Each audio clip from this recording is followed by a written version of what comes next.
Hermanas, le damos gracias a nuestro Dios que nos permite el estar reunidos por este medio. Gracias al Señor que nos permite ese tiempo, nos permite la vida, la salud para poder estar reunidos hoy, día del Señor, para adorar y glorificar su santo y bendito nombre. Y bueno, en esta mañana, hermanos, vamos a meditar un poco de la palabra de nuestro Dios. Les voy a compartir pantalla, me comentan cuando puedan verlo, por favor.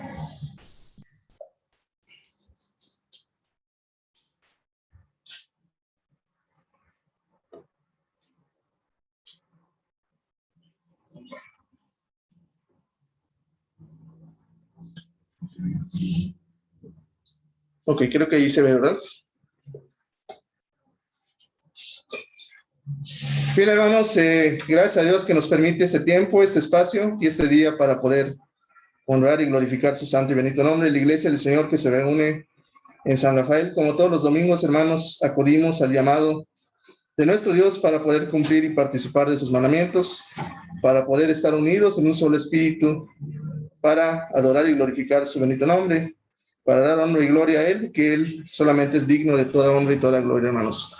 El día de hoy vamos a meditar un poquito de la palabra de nuestro Dios con respecto al tema que hemos estado llevando, hermanos, o que vamos a llevar durante este mes, que es la felicidad del cristiano. La felicidad del cristiano, o cómo el cristiano es feliz a pesar de las circunstancias, ¿qué le da felicidad al Hijo de Dios para irradiar ante cualquier situación?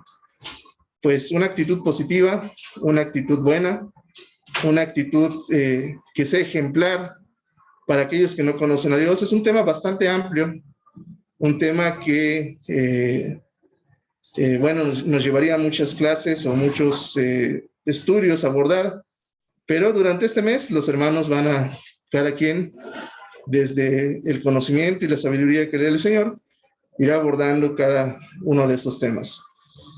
¿De dónde proviene la felicidad del cristiano? ¿Qué hace feliz al cristiano? Bueno, es una pregunta que probablemente muchos ya tengamos la respuesta. Nuestra felicidad, y tal como la expresa el salmista, aquí en el Salmo, capítulo 5, versículo 11, dice, alégrense todos, dice, todos los que en ti confían. Den voces de júbilo para siempre, porque tú, dice el salmista, tú los defiendes. Saber que tenemos la protección de Dios en todo momento, hermanos, que tenemos el cuidado de nuestro Dios, que nuestro Dios está presente, está pendiente de nuestros pasos y de nuestra vida, dice el salmista, debe llevarnos a dar voces de júbilo. Voces de júbilo como a veces vemos ahí en los estadios, hermanos, cuando está jugando algún partido, como cuando juega América contra Chivas aquí en el Estadio Azteca, y mete gol América y todos los de la América gritan y se emocionan, están contentos porque pues el equipo va ganando, ¿no? Yo me acuerdo hace algunos años atrás, a mí me gustaba mucho ir a ver a las bandas que venían aquí a México a tocar, y me gustaba la música, hermanos, la emoción que te embarga. Pues de eso justamente está hablando el salmista, la emoción, el gozo, la alegría de un evento que no tiene precedentes. En este caso, el cuidado y la protección, la providencia de nuestro Dios para con nosotros en todo momento. Den voces de júbilo para siempre, porque tú los defiendes. Dice, en ti se regocijen los que aman tu nombre. En Dios, hermanos, en esa conciencia de que nuestra confianza está puesta en Dios, de que nuestro cuidado viene de parte de Dios y de que Dios nos ama y nosotros le amamos, dice el salmista, debemos gozarnos, debemos estar contentos, debemos estar alegres siempre. En ese contexto de la felicidad del cristiano, hermanos, es lo que vamos a meditar un poquito el día de hoy, que el Señor nos dé la sabiduría necesaria y que cada uno de nosotros, lo poco o mucho que se lleve de este mensaje, de esta exhortación, sea de edificación para nuestras vidas, hermanos.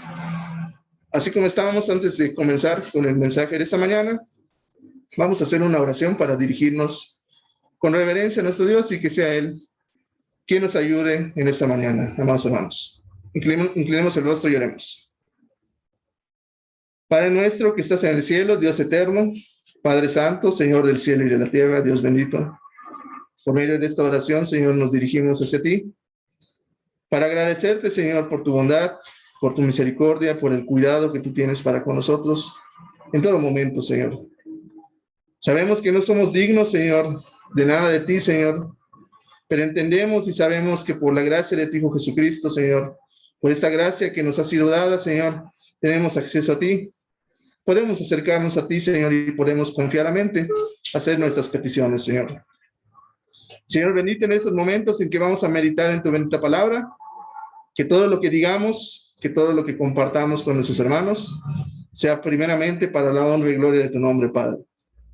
Asimismo, para edificación de cada uno de nosotros, Señor, para que salgamos edificados, Señor, y el mensaje de tu palabra lo tengamos en nuestra mente, en nuestro corazón, y lo pongamos por obra en nuestra vida. Señor, bendito a tu siervo que trae el mensaje en esta mañana, Señor. Tú me utilices como un instrumento útil, Señor. Dame palabras sencillas, entendibles, para que todos nosotros podamos ser edificados en esta mañana. Asimismo, Señor, si en algo te hemos ofendido, si en algo te hemos fallado, Señor, no lo tomes en cuenta, perdónanos. Todo esto te lo hagamos, todo esto te lo pedimos y te lo agradecemos en el nombre bendito de tu Hijo Jesucristo, nuestro amado Dios y Señor. Amén. Amén. Bien, hermanos, vamos a comenzar con la meditación en esta mañana. Y para comenzar, quisiera comentarles un poquito, para darles un poquito el contexto del tema de la felicidad. Algunos estudios que en años recientes se han hecho respecto al tema de la felicidad, porque el tema en sí de la felicidad es un tema muy amplio. Incluso hay una película muy famosa, Will Smith, se llama En busca de la felicidad, porque es una de las metas fundamentales del ser humano, es lo que nos hace ser humanos. Buscamos desde que somos pequeños, buscamos ser felices, buscamos esa alegría en nuestra vida. Hay algunos que dicen que la traemos cuando somos niños, la perdemos cuando somos adultos. Bueno, eso no sabemos, sí, pero el ser humano, una de sus metas fundamentales como tal, lo que lo hace es ser humano justamente, es que está en busca de ser feliz. Entonces, como es un tema de gran relevancia filosófica, moral, humana, en todos los aspectos, sociológica, para el ser humano se han hecho ciertos estudios serios durante los últimos años, y uno de ellos, les voy a platicar brevemente, fue uno que se llevó a cabo en el Reino Unido. Como Reino Unido, entendamos, nos viene a la mente Inglaterra, sí, pero es Inglaterra, Escocia, Irlanda del Norte, todo lo que es Irlanda y el país de Gales. Y en esa área extensa de Reino Unido, se hizo una encuesta que duró 4 años, de 2014 a 2018, donde se evaluaron en esas regiones justamente del Reino Unido a más de 300,000 personas. La Oficina de Estadísticas Nacionales del Reino Unido, la ON, hizo una encuesta como parte de un proyecto que se llama la medición del bienestar nacional. Es decir, en el Reino Unido, ¿qué tanto es el bienestar entre los habitantes del Reino Unido? Y algo interesante que se obtuvo del resultado de esta encuesta, donde otra vez fue durante 4 años, de 2014 a 2018, se entrevistaron a más de 300,000 personas. Una conclusión, un dato crudo, y a mí me gustan mucho los datos crudos, porque los datos no mienten, hermanos. ¿Cuál fue el resultado de esa encuesta? ¿Qué fue lo que obtuvieron al entrevistar a 300,000 personas durante 4 años en esa área del mundo? Que los cristianos, fíjense, los cristianos, aquellos que practican la fe cristiana, experimentan, tienen mayores niveles de felicidad, satisfacción con la vida y más autoestima que las personas que no tienen ninguna fe, es decir, los que no creen, que no tienen ninguna religión, o incluso personas de otra religión. Cuando decimos de otra religión, estamos hablando de las diversas religiones que hay en el mundo, llámese la religión hinduista, la budista, los judíos, los musulmanes, etcétera, etcétera, ¿no? De acuerdo al resultado de esa encuesta, el primer lugar en cuanto a niveles de felicidad, satisfacción con la vida y autoestima, lo tuvieron siempre los cristianos. más allá de otras religiones, de los hindúes, los budistas, los judíos, los musulmanes. Y este último dato es interesante, ahorita lo vamos a platicar más a fondo. Entonces no basta solamente tener una religión, sino la religión tiene que ser cristiana, la fe tiene que ser cristiana. Algo interesante de este estudio, hermanos, era que no estaba viendo la relación de felicidad y religión, no. Otra vez, el propósito del estudio era medir la felicidad entre los habitantes del Reino Unido. Pero al final, cuando se hizo la encuesta final o la encuesta total, obviamente se fueron enfocando, preguntaron quiénes son los más felices. Los que ganan más dinero, los que tienen más posesiones, los que tienen fama o los que tienen poder, y al final no, resultó que aquellos que experimentaban mayores niveles de felicidad eran aquellos que tenían o que practicaban la fe cristiana, más allá incluso que otras religiones del mundo, hermanos. Y nosotros podríamos decir, bueno, ¿esto a mí en qué me beneficia, en qué me ayuda? Pues sí, está bien para esa parte del mundo, pero pues aquí, hermano, estamos en una región totalmente diferente, ¿sí? Estamos en una parte del mundo totalmente diferente. México es muy diferente al Reino Unido, podríamos decir. Bueno, si es así, hermanos, entonces vayámonos a otra encuesta, porque probablemente digamos, bueno, es que sí está bien, pero no me hace tanto sentido esto. Otro estudio diferente, ¿sí? Que no tiene relación con el primero que comentábamos, ¿sí? Es el del Pew Research Center, que es como tal un centro de estudios no partidista, que a su vez hizo su propio estudio. Y ese estudio que hizo el Pew Research Center involucró no solamente a los habitantes del Reino Unido, sino ya involucró a otros países, aproximadamente 24 países. Esos 24 países que se tomaron para ese estudio fueron los países que tenían más densidad de población. Y como todos nosotros sabemos, en México, ¿sí? México es justamente uno de los países que tiene más población en el mundo. Entonces, en esta encuesta del Pew Research Center, en ese estudio en el cual también estaba México, algo interesante también se llegó a una conclusión interesante, que otra vez, las personas de una fe cristiana activa son mucho más felices, más comprometidas en cuestiones comunitarias, es decir, más preocupadas por su comunidad, que más aportan a la comunidad, y también tienen elecciones de vida más saludables, porque pues un cristiano verdadero pues no fuma, no bebe, evita el consumo de sustancias tóxicas y todo aquello que le pueda hacer daño al cuerpo. Las personas, otra vez, de fe cristiana activa son mucho más felices, más comprometidas, más saludables que aquellas personas o que no practican ninguna religión, es decir, las personas no creyentes, o aquellas personas que no participan activamente en su fe, es decir, aquel clásico cristiano, entre comillas, pues que va cada semana o que va cada mes a reunirse o participar de los servicios. Aquellos que son o que están involucrados, que tienen una fe activa, dice el estudio del Pew Research Center, son mucho más felices. Entonces vamos viendo, hermanos, dos estudios serios, totalmente independientes, no tienen relación uno con otro. Uno se hizo en el Reino Unido, otro se hizo de manera global para 24 países con alta densidad de población. La conclusión a la que llegan es que las personas de fe cristiana son más felices. Otra vez, ¿quiénes eran más felices? ¿Los que tenían más posesiones, poder, fama? No. Aquellos que tenían una fe cristiana sólida y activa. Y algo interesante que justamente por el estudio del Reino Unido, pues algo que en su momento se publicó hace 2 años, bueno, ya casi 3 años, en 2018. Y pues sí, la verdad es que destacó bastante, porque decíamos incluso los cristianos son más felices que otras religiones, los hinduistas, los budistas, los musulmanes, los judíos.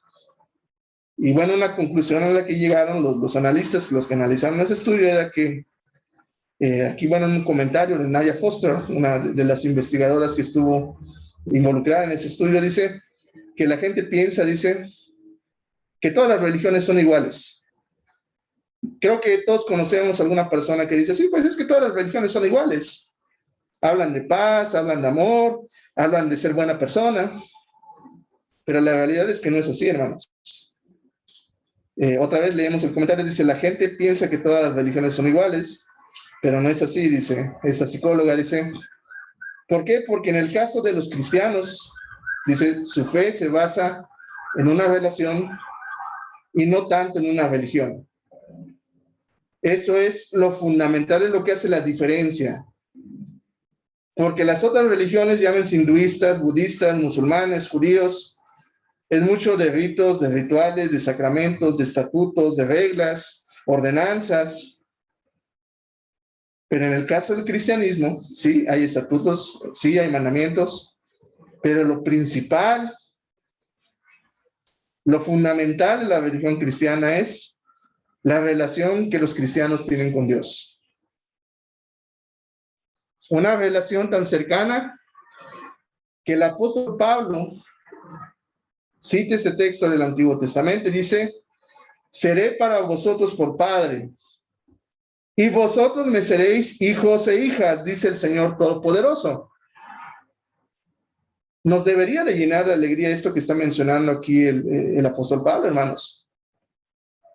Porque es Dios, el Dios Todopoderoso, el Dios Santo, quien está hablando y hace esta promesa. Para todos aquellos que crean en el Evangelio, que entreguen su vida al Señor, dice el Señor, dice, seré para vosotros por padre, y ustedes me serán hijos e hijas, dice el Señor Todopoderoso. Una relación cercana, una relación plena, hermanos, a tal grado que el Señor dice, no solamente voy a ser tu proveedor, no solamente voy a ser tu conocido, solamente voy a ser tu amigo, voy a ser un padre para ti, tú vas a ser un hijo para mí. Yo no sé ustedes, hermanos, pero estoy seguro todos los que todavía tenemos la bendición de contar con alguno de nuestros papás, sea papá, sea mamá o sea los dos. Si somos hijos, sabemos que esa relación padre-hijo, por más que tengamos diferencias, hermanos, y por más que a veces, pues, siempre hay en las familias, dicen, en las mejores familias siempre hay diferencias, pero está presente el amor, hermanos. La relación de los padres con los hijos es una relación plena, una relación de amor. No hay nada que se compare a la relación de un padre con un hijo, de una madre con un hijo o una hija. A ese grado, dice el Señor, yo voy a ser para ustedes, dice. Voy a ser padre, dice, y ustedes me serán hijos e hijas.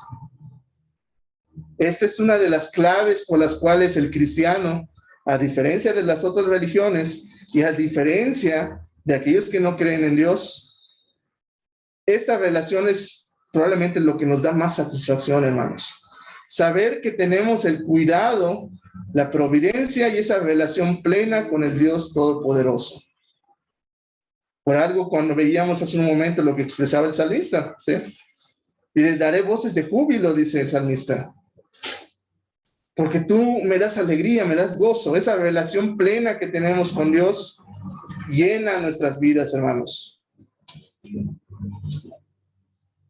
Entonces, hermanos, en ese contexto, hermanos, ya vimos algunos datos interesantes en cuanto al tema de la felicidad, que las personas cristianas, pues, veíamos los estudios hace un momento, tienden a ser más felices.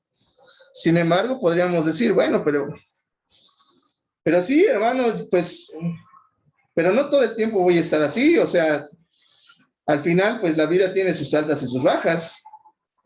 Decía nuestro hermano Adolfo en clases pasadas, pues los que están solteros reniegan porque son solteros, y los que están casados dicen, pues ¿para qué me casé, no? Ahí como la vanita que vemos ahí dice, dice, no toda la vida seré feliz, dice, algún día me voy a tener que casar y pues ya no lo seré, ¿no? La vida, decimos, pues tiene sus altas y sus bajas. Digo, está bien, sí, es una relación plena con Dios. Los cristianos tienden a ser más felices, pero pues hay que entender que la vida también pues tiene altas y bajas. Pero si yo le dijera, hermano, hermana, y eso es lo que quiero que nos llevemos en esta mañana, que no importa la circunstancia que estemos viviendo, no importa la situación en la que estemos, no importa la situación, hermanos, en cualquier circunstancia, el Hijo de Dios, el cristiano, puede ser feliz, puede tener gozo, puede tener contentamiento. Si yo le dijera eso, ¿usted me creería? Porque la misma escritura, hermanos, podríamos decir, bueno, es que la vida es como una montaña rusa, tiene sus altas, tiene sus bajas. Un momento estoy en la cima, otro día estoy abajo, ¿sí?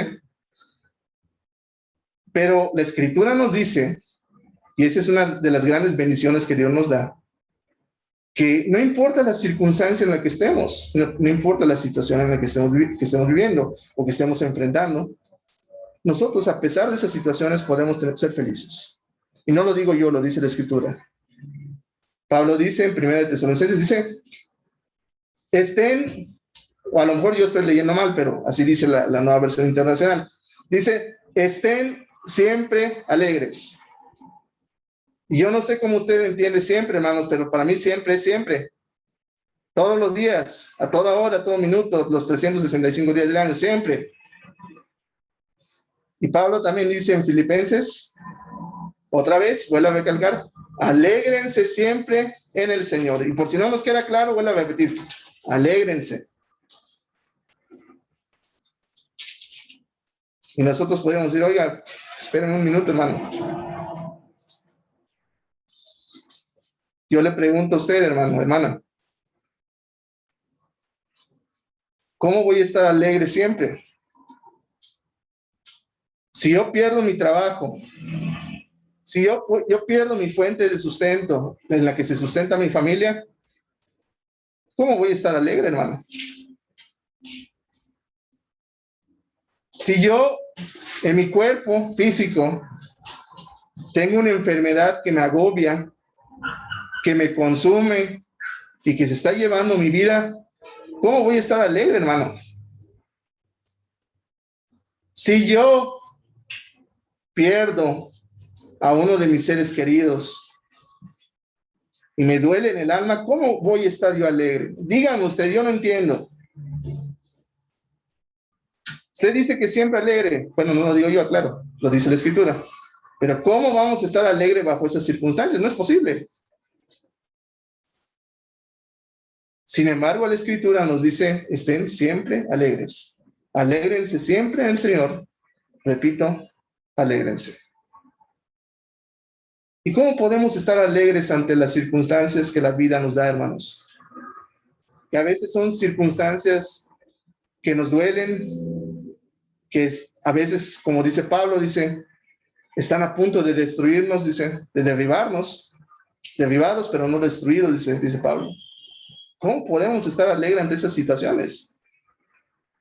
Bueno, para poder entender y poder tener la respuesta, vamos a empezar desde este texto que está abajo aquí en Filipenses, para revisar por qué Pablo dice esto. Y por qué, o más bien el Espíritu Santo a través de Pablo, nos dice esto. Y si empezamos a revisar ahí en Filipenses, hermanos, en el contexto del texto que mencionamos, Filipenses capítulo 4, versículo del 4 al 7, la versión Dios habla hoy. Empieza diciendo el apóstol Pablo, alégrense siempre en el Señor. Y por si no nos queda claro, dice, repito, alégrense. Que todos los conozcan ustedes como personas bondadosas. El Señor está cerca. Y luego dice, no se aflijan por nada. Bueno, esa es una consecuencia lógica, hermanos. Si vamos a estar alegres todo el tiempo, pues entonces nada nos debe de afligir. Pero aquí la pregunta, oye, pues sí, está bien bonito en el papel y se dice bien bonito, pero pues la realidad es otra. ¿Cómo no me voy a afligir que acabo de perder mi trabajo? ¿Cómo no me voy a afligir si estoy en el hospital con una enfermedad que ya tengo desde hace un mes con esta enfermedad? ¿Cómo no me voy a afligir si se acaba de morir uno de mis familiares? Oye, pues es fácil decirlo, es tan bonito en papel, pero ya la realidad como que no me dice mucho. No se aflijan en nada bueno. Está como aquel meme, ¿no? Que nos dice, ¿estás triste? Y aquel dice, sí. Ah, pues ya no estés triste. Y entonces, pero tenemos que seguir leyendo el texto porque el texto no termina ahí. El Señor sabe que nosotros somos seres, hermanos, como seres humanos, somos seres emocionales, pero también somos seres racionales. Somos seres que sentimos, que nos emocionamos, pero también pensamos. Y el Señor sabe que si nos quedamos inmiscuidos y ensimismados en ese pensamiento de aflicción, ahí nos vamos a quedar y no vamos a salir de ahí. Entonces no solamente dice no se afligen por nada, dice, sino que también dice que hay que hacer. ¿Sí vamos bien, hermanos? No se aflijan por nada, no se queden ahí ensimismados en esos pensamientos dolorosos que a veces nos lastiman más que una herida física. Hagan algo, dice. Preséntenselo a Dios, dice, en oración. Pídanle y denle gracias también. No te quedes ahí, ¿sí? Pensando en esta aflicción que me está destruyendo, ay, que perdí el trabajo, ay, que me está matando esta enfermedad. El Señor nos da el medio. Nos dice, ¿te aflige algo? ¿Te duele algo? ¿Te preocupa algo? ¿Sabes qué? Ahí tienes la herramienta para que tú te puedas comunicar con Dios. Díselo en oración. Pídele, pero también dale gracias. Porque veíamos hace un momento los estudios con respecto a la felicidad. Y otro punto interesante, eso no se los mostré, pero se los comento. Algo que también contribuye a la felicidad de las personas es cuando las personas tienen redes de apoyo. Tienen personas a las cuales acudir, a las personas que pueden ayudar en la situación en la que estén. Dios nos proporciona de esas redes de apoyo. Nos dice, pídeme lo que necesites. Pero también, hermanos, hay que dar gracias. Porque también, otra vez, otro estudio diferente, que en algún estudio comenté, es que las personas que son más agradecidas o que tienen más gratitud en su vida son mucho más felices y tienen más satisfacción en su vida. Entonces el Señor nos provee los medios. ¿Algo te aflige? ¿Algo te preocupa? ¿Algo te duele? Acude a mí, aquí estoy yo para ti, para escuchar lo que tú tienes que decir y lo que tú tienes que pedir o lo que tú tengas que agradecer. Estoy aquí para ti. Y no solamente nos da la oración, nos da muchas otras cosas más, nos da su palabra, nos da personas que nos escuchen, personas que nos ayuden, los hermanos de la congregación de la iglesia, que también son una familia. Dios nos provee de redes de apoyo para no quedarnos en esa situación dándole vueltas y vueltas y vueltas, hermanos. Si nosotros acudimos a esas redes de apoyo que Dios nos da, expresamos en oración lo que tenemos que decir, pedimos y agradecemos, entonces dice el Señor, Dios nos dará, dice, su paz. Porque ya no tendremos esa preocupación, eso que nos afligía y que rondaba en nuestra mente, que nos estaba afligiendo, nos quitaremos una carga de encima, hermanos. Dios nos dará su paz, dice, la cual es más grande de lo que el hombre puede entender. La versión Reina Valera dice, la paz que sobrepasa todo entendimiento. Y esto era algo que intrigaba mucho a los romanos, hermanos, en el primer siglo, en la iglesia primitiva, porque los romanos se preguntaban, ¿cómo es posible que los cristianos, cuando estaba naciente la religión cristiana, los primeros cristianos, los cristianos son perseguidos, son encarcelados, son azotados, son torturados e incluso son muertos? Y aún así, bajo esas circunstancias, no vemos que esto disminuye, al contrario, sigue creciendo. Cuando azotaban a los cristianos, Los cristianos se ponían a orar, hermanos.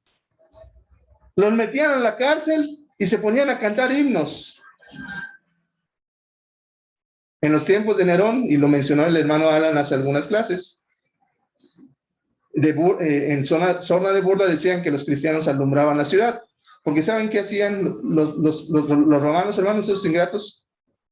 Amagaban a los cristianos a postres y los quemaban vivos, hermanos. Y aún en ese sufrimiento, ellos tenían esa paz en el rostro, hermanos, al enfrentar a la muerte, hermanos. Era algo que no se explicaban los romanos. ¿Cómo es posible? Decían ellos. Esta es la paz de Dios, hermanos, que el hombre no puede entender. La paz de Dios que sobrepasa todo entendimiento. Y uno de los grandes ejemplos que podemos dar es la vida del apóstol Pablo. Una imagen ahí que vemos, ¿sí? Pablo y Silas, dice que llegan a cierta región y una muchacha que tenía espíritu de adivinación estaba tras ellos, y al final ellos expulsan ese espíritu de adivinación de aquella mujer, la libertan de esa tortura que ella tenía. Pero pues eso no le gusta a los amos de la mujer, porque explica el texto, dice, de ella obtenían ganancias sus amos. Y cuando ven que ya perdieron toda posibilidad de ganancia, van y acusan a los apóstoles con las autoridades. Dicen, pues esos judíos vienen aquí a alborotar nuestra ciudad, a pervertir nuestras costumbres. Hagan algo. Y van, dice el texto ahí en Hechos, que los maltrataron, dice, les rasgan sus vestiduras, los azotan, y no solamente con unos cuantos azotes, con muchos azotes.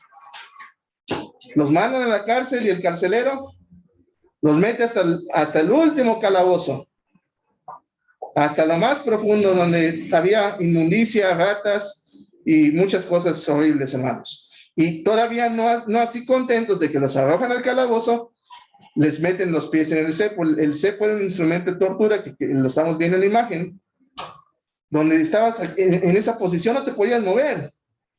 Imagínense si uno estaba sentado 3 horas después, dice, ay, me duele la espalda.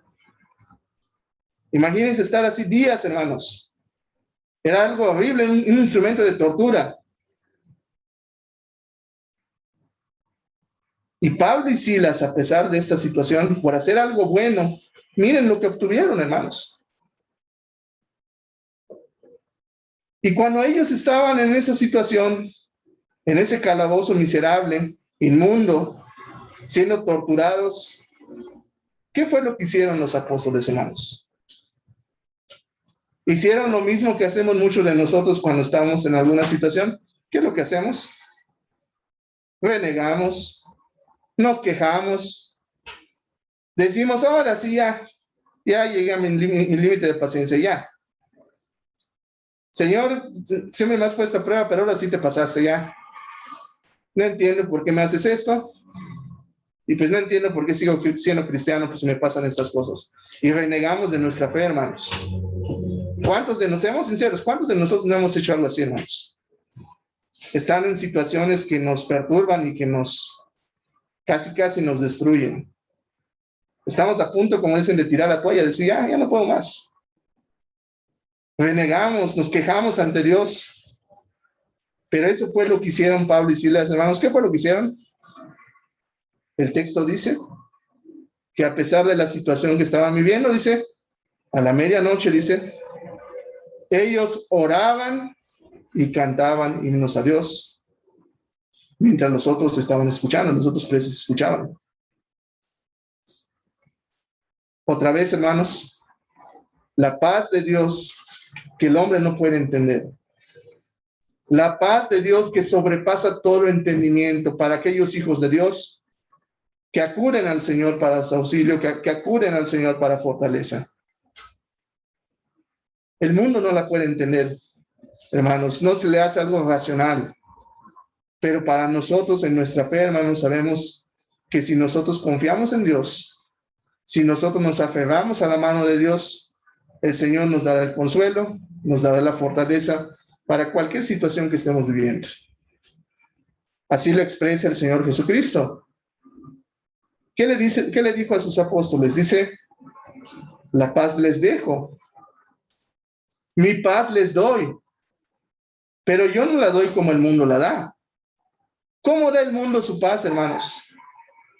El mundo te dice, ¿quieres estar tranquilo? ¿Quieres no tener problemas? Busca dinero, busca poder, busca influencia, busca posesiones, busca cosas materiales. Pero el Señor dice, yo no doy esa paz como el mundo la da. No dejen que su corazón se turbe y tenga miedo. No es malo sentir miedo, todos hemos sentido miedo en alguna ocasión. Lo malo es cuando ese miedo nos turba y nos bloquea y ya no sabemos qué hacer, hermanos. Porque Dios nos dice qué hacer. Dice, acudan a mí, pídanme, oren. Juan 16:33 dice, estas cosas les he hablado, dice, para que en mí, dice el Señor Jesucristo, tengan paz. Si ustedes buscan esa paz en el mundo, no la van a obtener, dice. En el mundo tendrán aflicción, pero confíen, dice, yo he vencido al mundo. ¿Confiamos en esto, hermanos? ¿Confiamos que el Señor ha vencido al mundo? En esa fe y en esa fortaleza, hermanos, de que el Señor es el vencedor, si nosotros confiamos en Él, nosotros también saldremos adelante. Y la historia de Pablo y Silas, pues ya sabemos cómo termina. Cuando ellos se ponen a cantar, están orando, están cantando, el texto dice que vino un terremoto, abre las puertas de la prisión, y gracias a ese evento sobrenatural, que es obra de Dios sin lugar a dudas, varias almas, incluido el carcelero y su familia, fueron salvas. Cómo Dios hace de aquello que es terrible, de aquello que es doloroso para nosotros, de aquello que es algo oscuro, el Señor saca la luz y hace cosas hermosas, hermanos.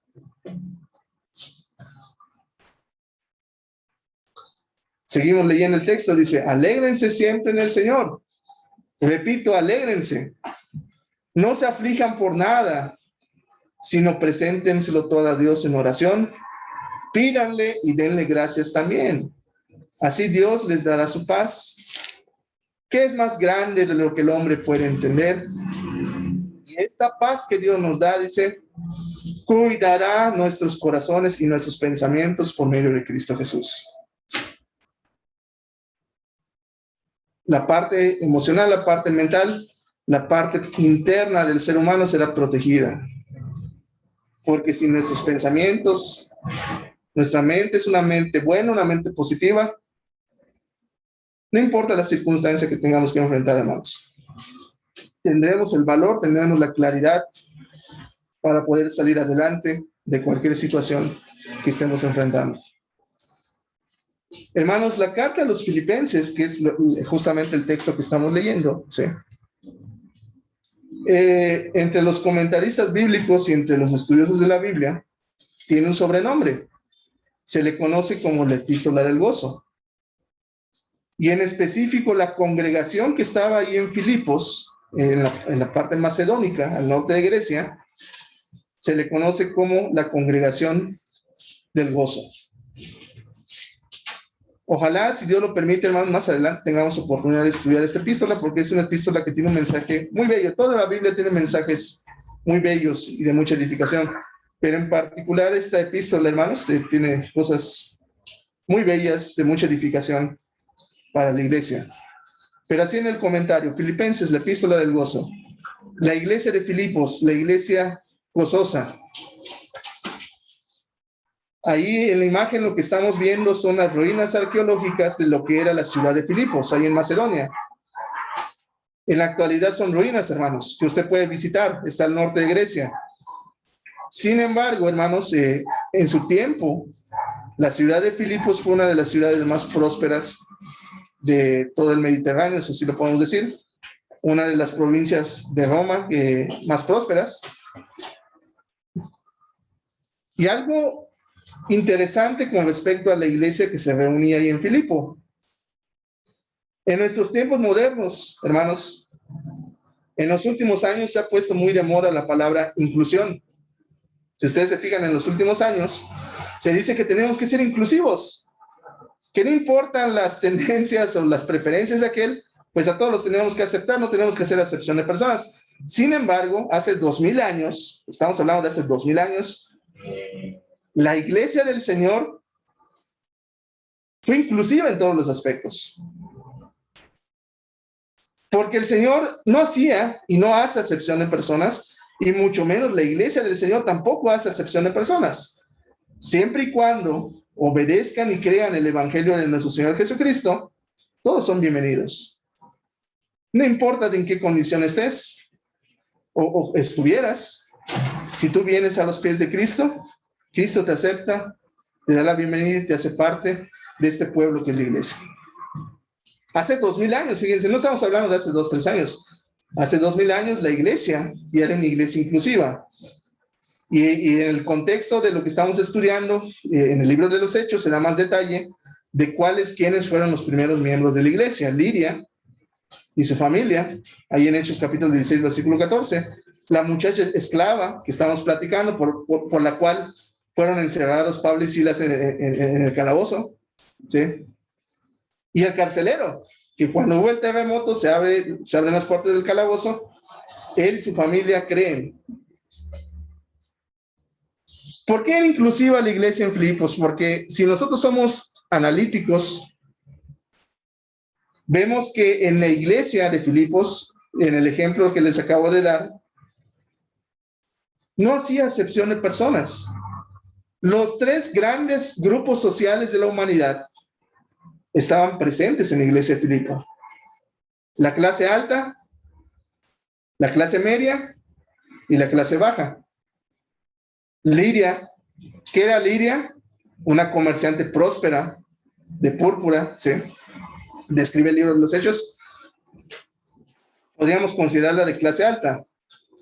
El carcelero, un empleado del gobierno romano, que tenía un sueldo fijo del trabajo que hacía para el gobierno romano, podríamos decir es clase media. Y la muchacha a la cual se le quitó el espíritu de adivinación, que era pues una esclava. ¿Y qué tenían los esclavos? Los esclavos no tenían nada, hermanos. Muchas veces ni siquiera eran dueños de su propia vida. Entonces, si nos fijamos, las 3 clases sociales estaban presentes en la iglesia de Filipos, la clase alta, la clase media y la clase baja. A pesar de esas diferencias sociales, los miembros de la iglesia, allí en Filipos, aprendieron a vivir, hermanos, en perfecta armonía, unidad, en un estrecho vínculo de amor. Si queremos hablar de inclusión, ahí está la iglesia en Filipos, hermanos. Hace 2000 años, no ahora, hace 2000 años. La iglesia en Filipos representaba el ideal de lo que una iglesia debe ser. Porque si vemos las otras cartas de Pablo, y les voy a poner un ejemplo extremo, la iglesia en Corinto. Si lo comparamos con la iglesia en Filipos, no, la iglesia en Corinto, hermanos, podríamos decir que casi ni siquiera era iglesia, todo desordenado, puro desorden, puros pleitos, puros chismes, puros actos de inmoralidad. Pero en la iglesia en Filipos, hermanos, vemos que a pesar de esas diferencias, hermanos, los cristianos, el pueblo de Dios, aprendió a vivir en armonía, en un vínculo de amor notable, hermanos. Era una iglesia inclusiva que respetaba la autoridad divina, que sabía vivir en armonía, y también fue una iglesia que compartió para las necesidades de los santos.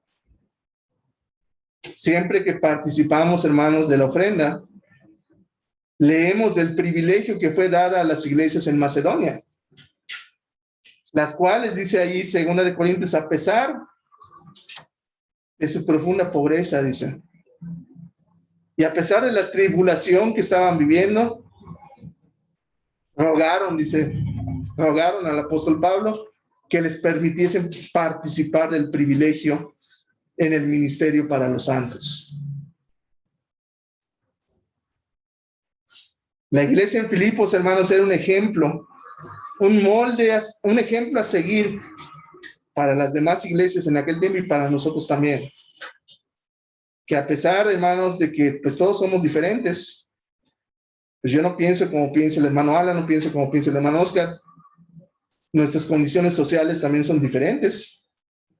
Pero independientemente de esto, hermanos, todos debemos estar unidos en armonía, en el amor a nuestro Dios, sujetos a nuestro Dios, y debemos también saber compartir para aquellos que necesiten. La iglesia en Corinto, hermanos, en Filipos, hermanos, eran personas comunes. No estoy hablando, a veces pensamos cuando hablamos de la iglesia en Filipos, que eran personas extraordinarias, que eran personas poco comunes, pero no, lo que nos enseña la Escritura es que la iglesia en Filipos eran personas como usted y como yo, personas comunes, pero es así, con corazones especiales. Personas como usted y como yo que tienen que ir a trabajar todos los días, que tienen que ganarse su sustento, que sufren, que tienen problemas, que tienen situaciones. Personas comunes, pero con corazones especiales.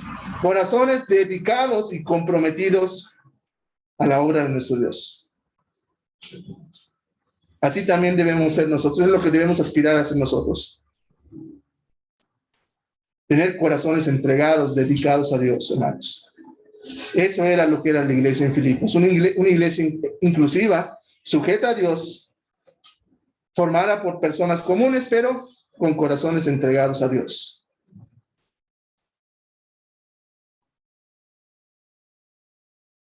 Por esa razón se le conocía, o se le conoce a Filipenses como la epístola del gozo, y a la iglesia en Filipos como la congregación del gozo. Ellos también se preocupaban no solamente por ellos mismos, sino también por aquellos hermanos que estaban en otras regiones y que estaban pasando necesidad. Y uno de esos hermanos, fíjese cosa curiosa, que ahorita lo vamos a comentar, uno de esos hermanos que también tuvo necesidad en su momento fue justamente el apóstol Pablo. La iglesia en Filipos era una iglesia, otra vez, que se preocupaba no solamente por ellos mismos, como a veces decimos los hermanos, no, pues meramente San Rafael y hay todas las demás congregaciones que se arreglen como puedan, no, hermanos. La iglesia del Señor está en todo lugar. Y si nosotros tenemos oportunidad y la bendición de ayudar, lo tenemos que hacer. Así pensaba la iglesia en Filipos. Y justamente uno de esos hermanos, uno de esos santos que en su momento tuvo necesidad, fue el apóstol Pablo. En el contexto del texto que leíamos hace un momento, ahí en Filipenses, dice el apóstol Pablo, dice, grande ha sido mi gozo en el Señor, de que al fin, dice, han reanudado ustedes su cuidado por mí. Claro, dice, la disposición la tenían, pero les faltaba oportunidad. No lo digo porque tenga escasez, dice Pablo. Y algo importantísimo que dice aquí, hermanos, para el tema que estamos estudiando, pues he aprendido a estar contento en cualquier situación. Otra vez, dice el apóstol Pablo, he aprendido a estar contento en cualquier situación.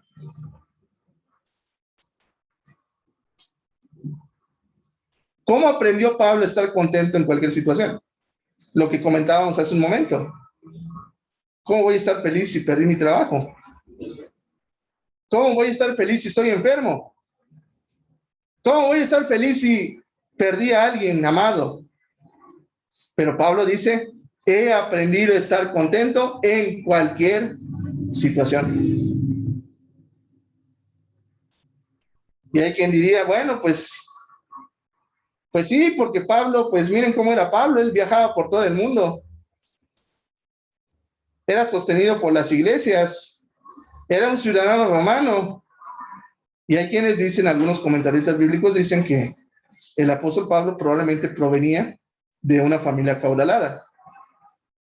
En otras palabras, era clase alta. ¿Y por qué dicen eso los comentaristas? Porque él mismo menciona en sus cartas Dice que él fue criado a los pies de Gamaliel. Y no cualquiera, hermanos, era criado a los pies de Gamaliel. No cualquiera pudo haber dicho, soy hebreo de hebreos. Entonces, en ese contexto, muchos comentaristas dicen que probablemente Pablo era de una familia acomodada, una familia acaudalada. Y así podríamos decir nosotros, pues, en esa situación, pues, ¿quién no? ¿Quién no va a estar contento si viajas por todo el mundo, si te sostienen las iglesias, si eres ciudadano romano, si eres de clase acomodada? Pues hasta yo, pues cualquiera. Y no, hermanos, estamos viendo mal. Estamos viendo una cara que no es. Y a veces romantizamos la labor misionera, hermanos. ¿Por qué muchos predicadores se meten a los institutos? Y de ese porcentaje, del 100% de los que salen, nada más el 5 o 10% continúan la obra del Señor. ¿Por qué creen ustedes? Porque la labor misionera es dura, hermanos. La labor misionera es algo duro, ¿sí? Que no cualquiera puede llevar a cabo. A veces romantizamos, y los jóvenes sobre todo, cuando dicen quiero ir a instruir el instituto y conocer gente y viajar por el mundo. No, estamos teniendo una perspectiva equivocada de lo que es la labor misionera, hermanos. La labor misionera es, sí, para personas comunes, pero otra vez, personas comunes con un corazón especial. Personas comunes con un corazón comprometido con Dios, dedicado a Dios, entregado a Dios. En el caso de Pablo, hermanos, y ahorita lo vamos a ver, lo vamos a leer, para que nos quitemos esa idea equivocada. Él nunca hizo alarde de sus viajes, hacía sus viajes porque eran necesarios para llevar a cabo la obra. Incluso muchas veces no hizo uso de sus privilegios como ciudadano romano. Y en cuanto al tema de que las iglesias lo sostenían, pues no era todo el tiempo. Porque él mismo en otros textos dice, si algo me ha faltado, dice, he tenido estas manos para trabajar y buscar mi sustento, dice el apóstol Pablo. Y en un análisis más exegético podemos ver que los únicos que se preocupaban por realmente sostener y ayudar a Pablo era la iglesia en Filipos, nadie más. Ni siquiera otras iglesias que eran más prósperas como Corintios, la iglesia en Corinto y en otros lugares. Los únicos que realmente se preocupaban por ver por el apóstol Pablo era la iglesia en Filipos. Por eso era una iglesia tan especial para él. Y otra vez eran personas comunes, pero con corazones especiales. Para aquel que dice, bueno, es que la situación de Pablo era mejor que la mía, pues entonces leamos esto. Fíjense lo que dice el apóstol Pablo, ahí en 2 de Corintios, capítulo 11, versículos 23 y 29, y vamos a ver si el apóstol Pablo estaba en el privilegio, como algunos pensamos. Dice, 2 de Corintios, capítulo 11, versículo 23 al 29, habla el apóstol Pablo, le escribe a la iglesia en Corintio, y dice, ¿son ministros de Cristo? Como si estuviera loco hablo. ¿Son ministros en Cristo? Yo más, dice, en trabajos más abundante, en azotes sin número, en cárceles más, en peligros de muerte muchas veces. De los judíos 5 veces he recibido 40 azotes menos 1. 3 veces he sido azotado con varas, 1 vez apedreado. 3 veces he padecido naufragio, dice. 1 noche y 1 día he estado como náufrago en alta mar, en caminos muchas veces, en peligros de ríos, peligros de ladrones, peligros de los de mi nación, peligros de los gentiles, peligros en la ciudad, peligros en el desierto, en el mar, peligros entre falsos hermanos, en trabajo y en fatiga y en muchos desvelos, en hambre y sed y en muchos ayunos, en frío y en desnudez. Y además de estas cosas, la preocupación que sobre mí se agolpa, dice, con respecto a todas las iglesias. ¿Quién se enferma? Dice el apóstol Pablo, y yo no me enfermo. ¿A quién se le hace tropezar y yo no me indigno? Pero a pesar de todo esto, a pesar de los azotes, a pesar de las cárceles, de los peligros de muerte, de los naufragios y de todas las cosas que Pablo tuvo que enfrentar, las carencias que tuvo que enfrentar, dice Pablo, Yo he aprendido, a pesar de todo esto que estamos comentando, yo he aprendido a estar contento en cualquier situación. ¿Cómo es posible, hermanos? Que a pesar de lo que le había tocado vivir y lo que vivía el apóstol Pablo, él siempre tuviera esa actitud positiva. Siempre tuviera ese contentamiento y esa felicidad que solamente el Hijo de Dios puede irradiar. ¿Cuál era la clave o cuál era el secreto del apóstol Pablo para estar contento en cualquier situación? Si queremos saber la respuesta, tenemos que seguir leyendo el texto, porque esto nos va a ayudar a entender a nosotros mismos cuál es la clave, cuál es el secreto para la felicidad del cristiano. ¿Qué camino debo seguir hacia la felicidad? Porque Pablo dice, bajo cualquier circunstancia que me toque vivir, yo estoy contento, dice Pablo. ¿Cuál es la clave? ¿Cuál es el secreto? Tenemos que leer el texto para poder entender. Dice, sé vivir, dice, con limitaciones y también sé tener abundancia. En todo y por todo, dice, estoy enseñado, tanto para estar satisfecho como para tener hambre. Lo mismo para tener abundancia que para sufrir necesidad. Sí, Pablo, pero dime, ¿cuál es la clave para ser feliz? ¿Cómo es que eres feliz bajo cualquier circunstancia? ¿Quieres saber? Diría el apóstol Pablo. Esta es la respuesta. Esta es la clave, hermanos, para ser feliz bajo cualquier circunstancia. Si usted, si yo y si todos nosotros, hermanos, vivimos en Cristo, estamos en Cristo, tenemos una relación cercana a Cristo, no importan las circunstancias que estemos enfrentando. No importan las circunstancias que nos toque vivir, porque el Señor nos dará la fortaleza, el ánimo, el consuelo y la fuerza para enfrentar cualquier situación. ¿Creemos en esto, hermanos? Todo lo puedo en Cristo que me fortalece. Eso era lo que Pablo se aferraba cuando tenía que vivir esas situaciones. Todo lo puedo en Cristo. Que si me van a azotar, que si voy a naufragar, que si me mordió una serpiente, todo lo puedo en Cristo que me fortalece. En la conciencia de que el Señor es mi protector, el Señor está conmigo y el Señor sabe que yo estoy viviendo esto injustamente. Yo no me lo busqué. Que Él sabe que por trabajar en su obra me está pasando esto. Todo lo puedo en Cristo que me fortalece. Amén, hermanos. Amén. Esta es la clave, hermanos, para que nosotros, bajo cualquier circunstancia que vivamos, cualquier situación que enfrentemos, pensemos que el Señor está con nosotros, hermanos. Pensemos que en Él y nada más en Él podemos obtener la fortaleza, el consuelo, el ánimo y la paz que nos permitirá salir con una actitud positiva de cualquier situación. A lo mejor sí, como ustedes dicen, hermanos, pues no, en el fallecimiento de algún ser amado, pues no me voy a estar riendo. Pero al menos sé que si ese ser amado partió en el Señor, algún día estaré con Él en la eternidad, hermanos. Algún día me reuniré con Él, lo volveré a abrazar. Estaremos contentos de vernos uno al otro, hermanos. Que si perdí mi empleo, pues Dios me permitirá tener, si esa es la voluntad del Señor, uno mejor. Que si estoy enfermo, si es la voluntad del Señor, podré salir de esta enfermedad. Y si no, que sea para la gloria de Dios, hermanos. Todo lo puedo en Cristo que me fortalece.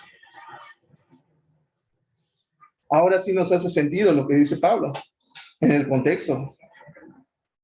Regocíjense en el Señor siempre, dice. Otra vez les digo, regocíjense. porque nuestro regocijo, hermanos, no proviene de las cosas materiales, no proviene de fuentes externas, proviene del Señor. Y el Señor sabemos que es eterno, el Señor sabemos que Él todo lo puede, sabemos que Él, como hemos leído anteriormente, dice, yo he vencido al mundo. En esa confianza, hermanos, nos regocijamos siempre en el Señor Jesucristo. Y ahora sí, ya podemos decir, como decía el texto que leíamos ahí en Habacuc, que leíamos al inicio de la lectura. Ahora sí podemos leer y podemos entender lo que está diciendo Habacuc. Cuando dice, aunque todavía no florece la higuera, dice, ni hay uvas en los viñedos, dice, ni tampoco aceitunas en los cultivos, ni los campos han venido sus cosechas, dice, aunque no hay ovejas en los rediles, ni vacas en los corrales. Bajo cualquier circunstancia, cualquier situación, cualquier pesar que yo esté viviendo, dice, yo me alegro por ti, Señor, dice, me regocijo en ti, oh Dios de mi salvación. Que el Señor les bendiga, mis amados hermanos. Continuamos con el orden del servicio. Amén.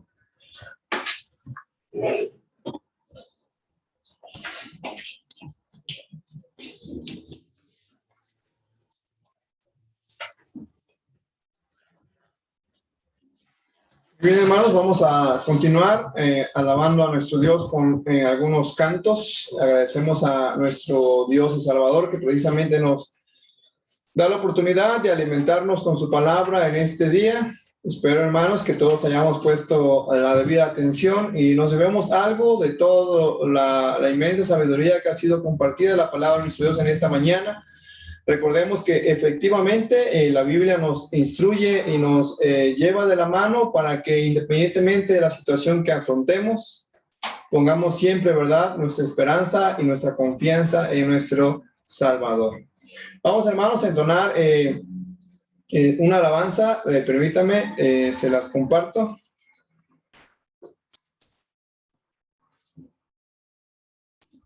Un momentito, hermanos.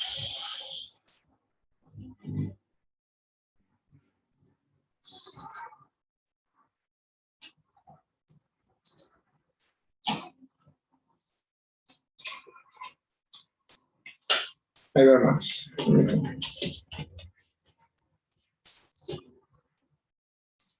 Vamos a entonar, hermanos, este canto que se llama Caminaré con mi Señor. Esta alabanza, hermanos, lleva como finalidad o objetivo precisamente animarnos y recordarnos que efectivamente Dios camina con nosotros y es que así nosotros, ¿verdad?, se lo permitimos. Él tiene todo el deseo, toda la voluntad de hacerlo de la mano, de nuestra mano, pero nosotros, ¿verdad?, somos los que tenemos que dar ese paso para que efectivamente pueda ser de esta manera y ante todo, hermanos, podamos contar con su guía y protección. Vamos a entonar esta alabanza, hermanos. Cantemos. En mi Señor lo tengo todo, consuelo tengo, si acaso lloro, y si me gozo, Dios va conmigo, su amor es para siempre en mí. Caminaré con mi Señor, pues su amor no acabará. Y si algún día yo fallar, Él me levantará. Caminaré con mi Señor, pues su amor no acabará. Y si algún día yo fallar, Él me levantará. Me levantará